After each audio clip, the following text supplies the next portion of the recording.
Hello student, welcome back to my channel Bong Biolearnet. Bong Biolearnet চ্যানেলের দ্বিতীয় ক্লাসে তোমাদের সবাইকে স্বাগত জানাই। আজকে তোমরা বোর্ড দেখে নিশ্চয়ই বুঝতে পেরেছো আজকের টপিক রয়েছে জীবন কি বা হোয়াট ইজ লাইফ। আমরা জীবন বিজ্ঞান পড়ব, তাই জন্য আমাদেরকে সবার প্রথমে জানতে হবে জীবন কি বা জীবনের কি কি বৈশিষ্ট্য রয়েছে। জীবনের বৈশিষ্ট্যগুলো যদি আমরা পড়ে নিই, আমরা কিন্তু অনেক কিছুই বায়োলজি সম্পর্কে জেনে যাব। পরে এই টপিকগুলো ডিটেলসে আলোচনা করা হবে। তো চলো দেরি না করে ক্লাস স্টার্ট করি। দেখো, আমার এখানে বোর্ডে রয়েছে জীবনের সংজ্ঞা। তো এই জীবনের সংজ্ঞাতে প্রথম দেখো তিনটা জীবনের সংজ্ঞা আগে বলে রাখি। জীবনের সংজ্ঞা যদি দিতে চাই, জীবনের সংজ্ঞা দেওয়াটা কিন্তু খুব সহজ জিনিস নয়। তবুও বিজ্ঞানীরা চেষ্টা করেছেন কিছু ওয়ার্ড দিয়ে জীবনের সংজ্ঞাকে ব্যাখ্যা করার জন্য। জীবন কিন্তু জীবনের সংজ্ঞা দেওয়াটা সহজ জিনিস নয়। তবুও এখানে তিনটা সংজ্ঞা দিয়েছে বিজ্ঞানীরা, তো সেই তিনটা সংজ্ঞায় আমরা আজকে এখানে ডিসকাস করব। দেখো, প্রথম যে সংজ্ঞাটা রয়েছে তাতে চারটা ওয়ার্ড রয়েছে: বৃদ্ধি, প্রজনন, পরিব্যক্তি আর বিবর্তন। এই যে চারটা ওয়ার্ড, সবসময় জীবনের মধ্যে এই বৃদ্ধি, প্রজনন, পরিব্যক্তি আর বিবর্তন এগুলো কিন্তু দেখা যায়। এবার বলি এই বৃদ্ধি, প্রজনন, পরিব্যক্তি আর বিবর্তন কি। দেখো, বৃদ্ধি মানে একটা জীবদেহের আকার এবং আয়তনের বৃদ্ধি। আমরা সবাই জন্মের সময় আমাদের ওজন কম থাকে, আয়তন কম থাকে, অনেক ছোট থাকি। তারপর যখন ধীরে ধীরে আমরা বড় হতে থাকি, তখন আমাদের জীবদেহের ওজন, শুষ্ক ওজন যেটাকে বলা হয়, আর আয়তন বাড়তে থাকে। এটা কিন্তু স্থায়ী বৃদ্ধি হয়।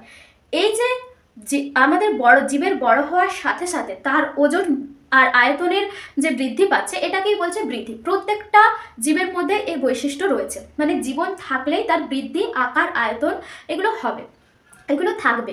এরপরের যেটা দেখো, প্রজনন মানে বংশ বিস্তার। প্রত্যেকটা জীব তার নিজস্ব বৈশিষ্ট্যযুক্ত জীব বংশ বিস্তারের মাধ্যমে রেখে যায়। তো সেই জন্য জীবনের আরেকটা প্রধান বৈশিষ্ট্যের মধ্যে পড়ে যায় প্রজনন বা বংশ বিস্তার। এরপরের যেটা রয়েছে দেখো, পরিব্যক্তি। এই পরিব্যক্তি কথাটার অর্থ হচ্ছে গিয়ে পরিব্যক্তি বা মিউটেশন। মিউটেশন কাকে বলা হয়? আমাদের কোষের নিউক্লিয়াসের মধ্যে ক্রোমোজোম থাকে। এই ক্রোমোজোমের বিশেষ কিছু যখন পরিবর্তন ঘটে যায়, ক্রোমোজোমের যখনই পরিবর্তন ঘটে তখন নতুন নতুন বৈশিষ্ট্যের আবিষ্কার ঘটে। এই যে ক্রোমোজোমের প্রতিনিয়ত পরিবর্তনের মাধ্যমে নতুন নতুন বৈশিষ্ট্যের আবিষ্কার ঘটছে, এটাকেই বলা হচ্ছে পরিব্যক্তি বা মিউটেশন। এর পরের যে টার্মটা রয়েছে সেটা দেখো, বিবর্তন। এই বিবর্তন কথার অর্থ কি? প্রথম যদি আমরা দেখি, প্রথম এসেছিল এককোষী জীব, এককোষী প্রোক্যারিওটিক। তো সেই জন্য প্রথম থেকে আমরা যদি দেখি জীবের বিবর্তনের ধাপ, প্রথমে এসেছিল প্রোক্যারিওটিক, তারপরে ইউক্যারিওটিক জীবের মধ্যে আবার এককোষী, বহুকোষী, এইভাবে ধীরে ধীরে সরল জীবদেহ থেকে জটিল জীবদেহের সৃষ্টি হয়েছে। এটাকেই বলা হয়, এই যে সরল জীবদেহ থেকে জটিল জীবদেহ সৃষ্টির যে ধাপ, এটাকেই বলা হয় বিবর্তন বা অর্গানিক ইভলিউশনও ইংলিশে বলা হয়। এই সমস্ত বৈশিষ্ট্য, প্রকৃতি বৈশিষ্ট্য প্রকাশকারী যে বিশেষ অবস্থা, বৃদ্ধি, প্রজনন, পরিব্যক্তি, বিবর্তন, এইগুলো প্রকাশকারী যে বিশেষ বৈশিষ্ট্য, তাকেই আমরা বলবো জীবন। এরপরে দ্বিতীয় সংজ্ঞায় যাই। দেখো, দ্বিতীয় সংজ্ঞা কি রয়েছে? সজীব বস্তু ও পরিবেশের আন্তঃক্রিয়ার যে বহিঃপ্রকাশ, তাকে জীবন বা প্রাণ বলা হয়। এই যে আমাদের পরিবেশে এত সজীব বস্তু রয়েছে, এত প্রাণী রয়েছে, প্রত্যেকটা প্রাণীর সঙ্গে পরিবেশের নিজস্ব একটা সম্পর্ক রয়েছে। পরিবেশের সঙ্গে যে প্রাণীদের একটা সম্পর্ক, সেই সম্পর্কের যে বহিঃপ্রকাশ, সেটাকেও জীবন বা প্রাণ বলা যেতে পারে। এর পরের যে সংজ্ঞাটা রয়েছে দেখো, প্রতিনিয়ত পরিবর্তনশীল পরিবেশে নিজেকে মানিয়ে নিতে সক্ষম জটিল ও সুসংবদ্ধ প্রোটোপ্লাজমের সুনির্দিষ্ট শক্তির বহিঃপ্রকাশই হলো জীবন। দেখো, আমরা যদি জীবদেহের গঠন দেখি, জীবদেহের গঠনের ক্ষুদ্রতম একক কোষ, আর এই কোষের মধ্যে থাকে প্রোটোপ্লাজম। প্রোটোপ্লাজমের মধ্যে অনেক কোষীয় অঙ্গাণু থাকে, যেখানে বিভিন্ন ধরনের কাজ সম্পন্ন হয়, বিপাক ক্রিয়া সম্পন্ন হয়, শক্তি উৎপাদন হয়। সেই যে প্রোটোপ্লাজমের মধ্যে যে সুনির্দিষ্ট শক্তি রয়েছে, সেই শক্তির মাধ্যমে প্রতিটা জীব, আমাদের পরিবেশ কিন্তু প্রতিনিয়ত পরিবর্তনশীল হচ্ছে। কখনো আবহাওয়ার পরিবর্তন হচ্ছে, কখনো উষ্ণতার পরিবর্তন হচ্ছে, প্রতিনিয়ত পরিবর্তন হচ্ছে। এই যে পরিবর্তনশীল পরিবেশে জীব নিজেকে মানিয়ে নিতে পারছে তার প্রোটোপ্লাজমের শক্তির দ্বারা, সেটাকেই আমরা জীবন বলবো। তাহলে এই তিনটা সংজ্ঞার মাধ্যমে আমরা মোটামুটি বুঝতে পারলাম জীবন কি বা জীবনের সংজ্ঞা কি। দেখো, প্রথমে তাহলে আমরা জানলাম ডেফিনেশন অফ লাইফ বা জীবনের সংজ্ঞা কি। এরপরে তাহলে আমরা জেনে নেব জীবনের কি কি বৈশিষ্ট্য রয়েছে, কি কি বৈশিষ্ট্য দেখলে আমরা বলতে পারবো এটা সজীব বস্তু আর এটা জড় বস্তু। তো জীবনের নির্দিষ্ট কিছু অনেক বৈশিষ্ট্য রয়েছে, তার মধ্যে প্রধান প্রধান কিছু বৈশিষ্ট্য আমরা আলোচনা করে নেব। চলো তাহলে এক এক করে শুরু করা যাক। দেখো, প্রথম যে বৈশিষ্ট্যটা রয়েছে সেটা হচ্ছে আকার ও আয়তন। প্রত্যেক সজীব বস্তুর নিজস্ব আকার ও আয়তন থাকে।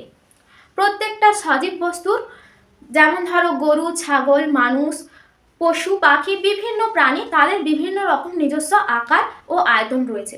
কিন্তু জড় বস্তু যেগুলো হয়, জড় বস্তুদেরকে আমরা যে আকার প্রদান করি বা যে আকার দিই তারা সেই আকার ধারণ করে।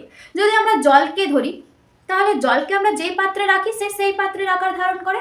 সেই রকম যে কোনো জড় বস্তু, ধরো টেবিল, চেয়ার, বেঞ্চ, এগুলোকে আমরা যে আকার দিচ্ছি সে সেই আকার ধারণ করছে, তার নিজস্ব কিন্তু আকার নেই। তো সেই জন্য প্রত্যেকটা সজীব বস্তুর নিজস্ব আকার ও আয়তন থাকবেই। এরপরে রয়েছে দেখো, আবার কোনো সজীব বস্তুর আকার আয়তন অন্য কোনো সজীব বস্তুর আকার আয়তনের সঙ্গে কিন্তু মিলবে না, এটাও একটা বৈশিষ্ট্য। এরপরে রয়েছে দেখো যে বৈশিষ্ট্যটা, সেটা হচ্ছে প্রোটোপ্লাজমের উপস্থিতি। এই যে প্রত্যেকটা সজীব বস্তুর মধ্যে যখন জীবদেহ গঠিত হয়, জীবদেহ গঠনের একদম ক্ষুদ্রতম একক কোষ, সেই কোষের মধ্যেই প্রোটোপ্লাজম থাকে। এবার এই প্রোটোপ্লাজম বিভিন্ন জৈব আর অজৈব যৌগ দিয়ে গঠিত হয়। এই জৈব আর অজৈব যৌগগুলো এমন অনুপাতে থাকে যার ফলে প্রোটোপ্লাজমটা সজীব প্রোটোপ্লাজমে পরিণত হয়েছে। আর যে সমস্ত কোষের প্রোটোপ্লাজম মৃত হয়ে যায় সে সমস্ত কোষগুলো কিন্তু জড় বস্তুতে পরিণত হয়ে যায়। তো সেই জন্য প্রোটোপ্লাজম হলো জীবনের বৈশিষ্ট্যের মধ্যে প্রধান। প্রোটোপ্লাজম সজীব থাকলে তবেই সেটাকে আমরা সজীব বস্তু বলতে পারবো। দেখো, প্রোটোপ্লাজমকে জীবনের ভৌত ভিত্তি বলে অভিহিত করেছিলেন বিজ্ঞানী হাক্সলে।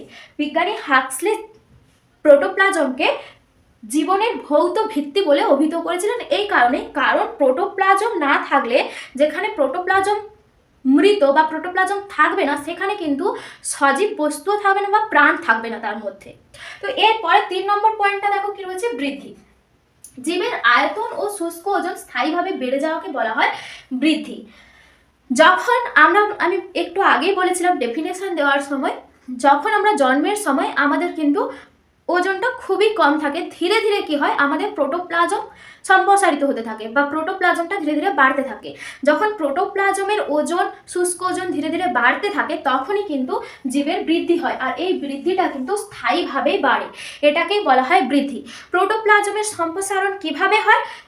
আমাদের প্রোটোপ্লাজমের মধ্যে দু ধরনের কাজ হয়, দু ধরনের বিক্রিয়া হয়। একটাকে বলা হয় অপচিতিমূলক বিক্রিয়া, আরেকটাকে বলা হয় উপচিতিমূলক বিক্রিয়া। মানে একটা ধ্বংসমূলক বিক্রিয়া হয় আর একটা গঠনমূলক বিক্রিয়া। যখন আমাদের গঠনমূলক বিক্রিয়াটা ধ্বংসমূলক বিক্রিয়ার থেকে বেশি হয়, তখনই প্রোটোপ্লাজমের ওজন বাড়তে থাকে আর তার ফলে বৃদ্ধি হয় এবং এই বৃদ্ধিটা হয় স্থায়ীভাবে। এরপরে রয়েছে দেখো উত্তেজিতা। জীবদেহের বাহ্যিক বা অভ্যন্তরীণ পরিবেশের পরিবর্তনের প্রভাবে জীবের সাড়া দেওয়ার যে ক্ষমতা, তাকেই বলা হয় উত্তেজিতা। এটা কি একটু বলে রাখি, ধরো এই যেমন ধরো শীত পড়েছে, ঠান্ডার সময় গেল, এই ঠান্ডার সময় আমরা কি করছি, পরিবেশের উষ্ণতা যেহেতু কমছে তার সাথে সাথে আমরা মানিয়ে নেওয়ার জন্য সোয়েটার গায়ে দিচ্ছি। এটা তাহলে আমরা কি করছি, বাহ্যিক যে পরিবর্তন, পরিবেশের পরিবর্তন, তার বিরুদ্ধে সাড়া প্রদান করছি। একটা লজ্জাবতী গাছের পাতাকে যখন আমরা স্পর্শ করছি, পাতাটা নুয়ে যাচ্ছে, তাহলে এটাও কি কারণ হচ্ছে, বাহ্যিক একটা উদ্দীপনা, সেই উদ্দীপনাটা লজ্জাবতীর পাতাটা গ্রহণ করলো এবং সেই উদ্দীপনার বিরুদ্ধে সে সাড়া প্রদান করলো, তার পাতাগুলো নুয়ে গেল। এইভাবে প্রত্যেকটা সজীব বস্তুই বাইরের হোক বা শারীরিক অভ্যন্তরীণ হোক, কোনো পরিবর্তন ঘটলে, পরিবেশের পরিবর্তন ঘটলে তার বিরুদ্ধে অবশ্যই সাড়া প্রদান করবে। সজীব বস্তুর এটা কিন্তু বিশেষ বৈশিষ্ট্য। সজীব বস্তু সবসময় বাইরের পরিবেশ হোক বা অভ্যন্তরীণ পরিবেশ হোক, তার পরিবর্তন হলেই সে সাড়া প্রদান করবে। এরপরে রয়েছে দেখো জীবদেহের সংগঠন। প্রতিটা জীবদেহের একটা সুনির্দিষ্ট নিয়মে সংগঠিত হয় প্রতিটা জীবদেহ। কি কি ধাপে, আমরা যদি একটুখানি ধাপগুলো দেখে নিই, কি কি ধাপে সংগঠিত হয়। প্রথমে থাকে একদম যে ক্ষুদ্রতম একক কোষ। এই কোষগুলো অনেক কোষ একসঙ্গে মিলিত হয়ে কলা গঠন করে। আবার অনেক ধরনের কলা সেগুলো একসঙ্গে মিলিত হয়ে অঙ্গ গঠন করে, যেমন আমাদের হাত, পা, চোখ, মুখ, নাক, আমাদের হৃৎপিণ্ড, আমাদের ফুসফুস, এগুলো সব এক একটা অঙ্গ। এই অঙ্গগুলো আবার অনেক অঙ্গ একসঙ্গে যুক্ত হয়ে তন্ত্র গঠন করে। যেমন ধরো আমাদের পৌষ্টিক তন্ত্র, আমাদের মুখবিবর, খাদ্যনালী, পাকস্থলী, যকৃৎ, বা হচ্ছে গিয়ে তারপরে ক্ষুদ্রান্ত, বৃহদন্ত, এই সমস্ত নিয়ে আমাদের একটা তন্ত্র গঠন হচ্ছে, যেটাকে আমরা পৌষ্টিক তন্ত্র বলছি। এরকম অনেকগুলো তন্ত্র নিয়ে আবার পুরো একটা জীবদেহ গঠিত হচ্ছে। তাহলে একটা সজীব বস্তু বা জীবদেহ গঠনের জন্য সবসময় একটা সুনির্দিষ্ট বা সংগঠিত নিয়ম দরকার, যার ফলে এই জীবদেহ গঠিত হবে। এরপরে রয়েছে দেখো জনন। এটাও সজীব বস্তুর একটা প্রধান বৈশিষ্ট্যের মধ্যে পড়ে। যে প্রক্রিয়ায় জীবদেহ থেকে তৈরি অঙ্গ বা কোষ থেকে অপত্যের সৃষ্টি হয় তাকে বলা হয় জনন। কোনো একটা জীবদেহ, একটা উদ্ভিদ হলে তার কোনো উদ্ভিদের ক্ষেত্রে যে অঙ্গজ জনন দেখা যায়, উদ্ভিদের একটা ডাল কেটে যদি আমরা বসিয়ে দিই সেখান থেকে নতুন চারাগাছ জন্মায়। প্রাণীদের ক্ষেত্রে দেখা যায় যে প্রাণীদের শুক্রাণু ডিম্বাণুর মিলন ঘটে, তাদের জনন সম্পন্ন হচ্ছে। এইভাবে তাহলে কি হচ্ছে, একটা কোষ বা একটা অঙ্গ থেকে নতুন অপত্য একই রকম বৈশিষ্ট্য বিশিষ্ট হতে পারে, বা তার মধ্যে কিছু নতুন বৈশিষ্ট্য, কিছু মাতৃকোষের বৈশিষ্ট্য থাকবে, দিয়ে সে নতুন একটা জীব সৃষ্টি করলো। এই যে অপত্য সৃষ্টি করার যে পদ্ধতি, এটাকেই জনন বলা হয়। জনন দু ধরনের হয়, একটা যৌন জনন আর একটা অযৌন জনন। দেখো এরপরে যে 7 নম্বর বৈশিষ্ট্য হলো বিপাক।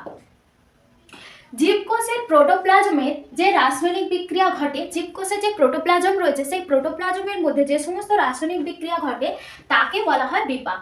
এই বিপাক আবার দু ধরনের হয়। কিরকম? উপচিতি বিপাক, বা যেটাকে অ্যানাবলিজম বলা হয়। উপচিতি বিপাকে কি হয়, যে কোনো ধরনের গঠনমূলক কাজ হয়, বিশেষ করে প্রোটোপ্লাজমের ওজন বৃদ্ধি, প্রোটোপ্লাজমের যে শুষ্ক ওজন বৃদ্ধি পায়, সেই জন্য এটাকে বলা হয় গঠনমূলক প্রক্রিয়া আর উপচিতি বিপাক। এই উপচিতি বিপাকের উদাহরণ কি দেখে নাও, সালোক সংশ্লেষ, পুষ্টি। উদ্ভিদ দেহে সালোক সংশ্লেষের মাধ্যমে তাদের প্রোটোপ্লাজমের শুষ্ক ওজন বৃদ্ধি পায়, আর প্রাণী দেহে পুষ্টির মাধ্যমে তাদের যে শুষ্ক ওজন বৃদ্ধি পায়, সেই জন্য এগুলোকে বলা হয় উপচিতি বিপাক। আর অপচিতি বিপাক বা ক্যাটাবলিজম যেটাকে বলা হয়, এটা মেনলি কি, এগুলো হচ্ছে ধ্বংসমূলক বিক্রিয়া। প্রোটোপ্লাজমের মধ্যে যে ধ্বংসমূলক বিক্রিয়া ঘটে সেটাকে বলা হয় অপচিতি বিপাক বা ক্যাটাবলিজম বলা হয়। এর উদাহরণ কি, রেচন আর শ্বসন ইত্যাদি। এর পরের যে পয়েন্টটা রয়েছে দেখো, পুষ্টি। দেখো জীবদেহে বেঁচে থাকার জন্য খাদ্য গ্রহণ একান্ত জরুরি, এটা আমরা জানি। এই খাদ্য গ্রহণের মাধ্যমে পুষ্টি প্রক্রিয়া সম্পন্ন হয়। এই পুষ্টি প্রক্রিয়া 5টা ধাপে সম্পন্ন হয়। কি কি 5টা ধাপ দেখো, খাদ্য গ্রহণ, পরিপাক, শোষণ, আত্তীকরণ আর বহিষ্করণ। এই যে 5টা ধাপ, আমরা আমাদের বেঁচে থাকার জন্য খাদ্য গ্রহণ করি। সেই খাদ্য আমাদের পরিপাকতন্ত্র বা পাকস্থলীতে গিয়ে বিভিন্ন উৎসেচকের মাধ্যমে পরিপাক সম্পন্ন হয়। পরিপাক সম্পন্ন হওয়ার পরে সেই খাদ্য যে রস বা পুষ্টি রস সেটা শোষিত হয় কোষের মধ্যে। শোষিত হওয়ার পরে সেই যে শোষিত পুষ্টি রস বা খাদ্য রস প্রোটোপ্লাজমের অন্তর্ভুক্ত হয়। এই প্রোটোপ্লাজমের অন্তর্ভুক্ত হওয়াটাকে বলা হয় আত্তীকরণ। এরপরে আমাদের যতটা খাদ্যবস্তু দরকার তার বাইরে যে এক্সট্রা খাদ্যবস্তু, সেটা কি হয়, অপাচ্য যে খাদ্যবস্তুটা, যেটা পাচিত হয় না, সেটা আমাদের দেহে রেচন প্রক্রিয়ার মাধ্যমে দেহের বাইরে বেরিয়ে যায়, এটাকে বলা হয় বহিষ্করণ। এই 5টা প্রক্রিয়া পুষ্টির সম্পন্ন হয়। এরপরে রয়েছে শ্বসন। যে বিশেষ প্রক্রিয়ায় কোষের খাদ্যে সঞ্চিত স্থিতিশক্তি গতিশক্তিতে রূপান্তরিত হয় তাকে বলা হয় শ্বসন। এই শ্বসন জীবদেহে আমৃত্যু সবসময় ঘটতে থাকে। আমাদের জীবদেহে কাজ করার জন্য শক্তির প্রয়োজন। সেই শক্তি আমরা কোথা থেকে পাই? খাদ্য থেকে পাই। আমাদের খাদ্যের মাধ্যমে কোষে সেগুলো স্থিতিশক্তি রূপে সঞ্চিত হয়, সেই স্থিতিশক্তিগুলো গতিশক্তিতে রূপান্তরিত হয় শ্বসন প্রক্রিয়ার মাধ্যমে, তার ফলে আমরা কাজ করতে পারি। এরপর রয়েছে ছন্দবদ্ধতা। জীবদেহের সমস্ত শারীরবৃত্তীয় কাজ নির্দিষ্ট ছন্দে সংঘটিত হয়। যেমন ধরো আমাদের হৃৎপিণ্ডের সংকোচন আর প্রসারণ, এটা একটা নির্দিষ্ট ছন্দে সংঘটিত হয়। সেরকম ফুসফুসের সংকোচন ঘটে, ফুসফুসের প্রসারণ ঘটে। আমাদের যে খাদ্যবস্তুর বিচলন, মানে আমরা যখন খাদ্য গ্রহণ করি সেই খাদ্যটা যে খাদ্যনালীর মাধ্যমে পাকস্থলীতে পৌঁছায়, সেটাও একটা নির্দিষ্ট ছন্দে সম্পন্ন হয়। সেই জন্য আমাদের জীবদেহের বেশিরভাগ কাজই কিন্তু একটা নির্দিষ্ট নিয়ম বা ছন্দে সংগঠিত হয়। সেই জন্য এটাকে ছন্দবদ্ধতাও মানে সজীব বস্তুর বা জীবনের একটা বৈশিষ্ট্য। এরপরে রয়েছে চলন ও গমন। চলন কাকে বলা হয়? এই যে এক জায়গায় দাঁড়িয়ে আমরা যখন অঙ্গ প্রত্যঙ্গের সঞ্চালন করছি, যে কোনো প্রাণী হোক বা উদ্ভিদ হোক, যখন এক জায়গায় দাঁড়িয়ে তার বিভিন্ন অঙ্গ প্রত্যঙ্গের সঞ্চালন ঘটায়, সেটাকেই বলা হয় চলন। আর সমস্ত জীবের মধ্যে সমস্ত প্রাণীদের মধ্যে চলন রয়েছে, আর উদ্ভিদের মধ্যে শুধুমাত্র চলন রয়েছে, গমন হয় না। প্রাণীদের গমন আর চলন দুটোই রয়েছে। দেখো, আর গমন কাকে বলছে? এই যে বিভিন্ন অঙ্গ প্রত্যঙ্গ আমরা সঞ্চালন করছি, সঞ্চালনের মাধ্যমে কি হচ্ছে? জীবদেহ স্থান পরিবর্তন করছে। অঙ্গ প্রত্যঙ্গ অর্থাৎ আমরা আমাদের পায়ের পেশি সঞ্চালনের মাধ্যমে এক স্থান থেকে অন্য স্থানে গিয়ে পৌঁছাচ্ছি। অন্যান্য প্রাণীরাও তাই করছে। পাখিরা তাদের ডানার সাহায্যে উড়ে এক স্থান থেকে অন্য স্থানে পৌঁছাচ্ছে। এই যে অঙ্গ প্রত্যঙ্গের সঞ্চালনের মাধ্যমে তারা স্থান পরিবর্তন করছে, এই ঘটনাটাকে বলা হয় গমন।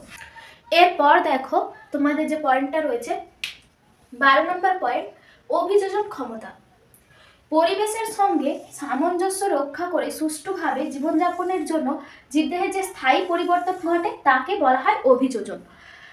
এখানে কি বলেছে? পরিবেশের সঙ্গে সামঞ্জস্য রক্ষা করে। যেমন ধরো, যে সমস্ত প্রাণী জলে বসবাস করে, ধরো মাছ জলে বসবাস করার জন্য তার পাখনার সৃষ্টি হয়েছে সাঁতার কাটার জন্য। আবার তার পটকা বা ফুলকা এগুলো সৃষ্টি হয়েছে ফুলকা জলে থেকেও যাতে তারা শ্বাসকার্য চালাতে পারে, আর পটকার সাহায্যে যাতে তারা জলে ওজন বাড়িয়ে কমিয়ে জলে ভাসতে আর ডুবতে পারে। এইভাবে তাহলে কি করেছে? কিছু কিছু তাদের মধ্যে পরিবর্তন ঘটেছে সেই পরিবেশে নিজেদেরকে মানিয়ে নেওয়ার জন্য। সেই রকমই যদি পাখিদেরকে দেখি, পাখিদের ডানা হয়েছে ওড়ার জন্য, আকাশে ওড়ার জন্য বাড়িতে।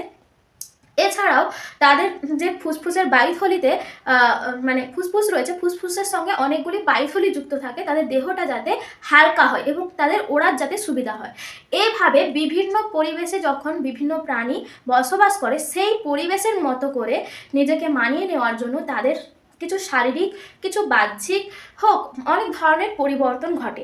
এটাকেই বলা হয় অভিযোজন ক্ষমতা। এই পরিবর্তনটা কিন্তু স্থায়ী পরিবর্তন, সেই পরিবেশে বসবাস করার জন্য তার সেই অনুযায়ী স্থায়ী পরিবর্তন ঘটে। দেখো, এর পরে যেটা রয়েছে পরিব্যক্তিতা। এই পরিব্যক্তিতা দেখো, জিনের পরিবর্তনের মাধ্যমে নতুন বৈশিষ্ট্যের উদ্ভবকে বলা হয় পরিব্যক্তি বা মিউটেশন। এটা তোমাদেরকে ডেফিনেশন বলার সময় বলেছিলাম, যখন আমাদের যে ক্রোমোজোম রয়েছে, ক্রোমোজোমের মধ্যে যে জিন রয়েছে, জিনের মধ্যে কোনো সামান্য পরিবর্তন ঘটে গেলেই সেখানে নতুন ধরনের বৈশিষ্ট্যের সৃষ্টি হয়, যার ফলে মানে নতুন বৈশিষ্ট্যযুক্ত প্রাণী ধীরে ধীরে সরল প্রাণী থেকে জটিল প্রাণী সৃষ্টি হয়েছে। এই পরিব্যক্তি বা মিউটেশনও তার জন্য কিছুটা দায়ী। তো সেই জন্য সেটাকেই বলা হয়, ওই জিনের যে পরিবর্তন ঘটে নতুন বৈশিষ্ট্যের আবির্ভাব করছে, সেটাকেই বলা হচ্ছে পরিব্যক্তি বা মিউটেশন। এরপরে দেখো জৈব অভিব্যক্তি, এটাও ডেফিনেশনে তোমাদের সঙ্গে ডিসকাস করেছি। জৈব অভিব্যক্তি কি বলেছিলাম? যে সরল জীবদেহ থেকে জটিল জীবদেহ। প্রথমে এসেছিল প্রোক্যারিওটিক জীব থেকে ইউক্যারিওটিক জীব, ইউক্যারিওটিকের মধ্যে আবার এককোষী, বহুকোষী। এইভাবে ধীরে ধীরে সরল জীবদেহ থেকে আমরা যদি বিবর্তনের ধাপগুলো দেখি, তাহলে প্রথমে একদম সরল জীবদেহ ছিল, তারপর ধীরে ধীরে জটিল জীবদেহ বা মানব দেহে পরিণত হয়েছে। তো এই যে সরল জীবদেহ থেকে জটিল জীবদেহের পরিবর্তন হয়েছে, এটাকেই বলা হয় জৈব অভিব্যক্তি বা বিবর্তন। এরপরে লাস্ট পয়েন্ট দেখো, সুনির্দিষ্ট জীবনচক্র। প্রত্যেকটা জীবের জীবনকালে কয়েকটা নির্দিষ্ট পর্যায়ে বিভক্ত থাকে। যেমন প্রাণীদের ক্ষেত্রে আমরা কি বলতে পারি? বাল্য, কৈশোর, যৌবন, বার্ধক্য। এটা আমরা মানুষের ক্ষেত্রে দেখি, মানুষের জন্মের পরে বাল্য দশা থাকে, তারপরে কৈশোর দশা, তারপরে যৌবন দশা, একদম শেষে বার্ধক্য দশা, তারপরে তাদের মৃত্যু ঘটে। এরকম করে যদি আমরা প্রজাপতির ক্ষেত্রে দেখতে চাই, প্রজাপতির ক্ষেত্রে প্রথমে ডিম ফুটে লার্ভা হয়, লার্ভা থেকে পিউপা হয়, পিউপা থেকে একদম পূর্ণাঙ্গ প্রজাপতি। এইভাবে প্রত্যেকটা জীবনের এটা একটা বৈশিষ্ট্য, জীব জন্মের পর থেকে যখন মৃত্যু পর্যন্ত তার একটা জীবনচক্র বা কিছু স্টেজে তার জীবনটা অতিবাহিত করে। এটাকেই বলা হয়, এই সুনির্দিষ্ট জীবনচক্র কিন্তু জড়ের মধ্যে থাকে না, এটা জীবনের বৈশিষ্ট্য। জীবন মানেই তার মৃত্যু থাকবে এবং জীবনচক্র থাকবে। দেখো লাস্ট বলেছে জীবন মৃত্যুর আবর্তে জীবনচক্র আবর্তিত। তাহলে এই যে জীবনচক্রটা জন্ম থেকে মৃত্যু পর্যন্ত, এই জন্ম আর মৃত্যুর মধ্যে যতগুলো স্টেজ আমরা অতিবাহিত করি সেটাকেই বলা হয় জীবনচক্র। তো এইগুলো ছিল তাহলে তোমাদের জীবনের বৈশিষ্ট্য, জীবন বা সজীব বস্তুর বৈশিষ্ট্য। এই সমস্ত বৈশিষ্ট্য এখানে তোমাদের 15টা বৈশিষ্ট্য আমি আলোচনা করলাম। তো ক্লাস তোমাদের কেমন লাগলো অবশ্যই কমেন্ট করে জানিও, আর ভালো লাগলে বন্ধুদের সাথে শেয়ার করো। চ্যানেলটাকে সাবস্ক্রাইব করতে ভুলে যেও না। তোমাদের টপিক ওয়াইজ ক্লাস প্রতি সপ্তাহে 2টো করে ক্লাস আসবে এই চ্যানেলে। তো সবাই ভালো থেকো, খুব সুস্থ থেকো, টাটা, আবার পরবর্তী ক্লাসে দেখা হবে।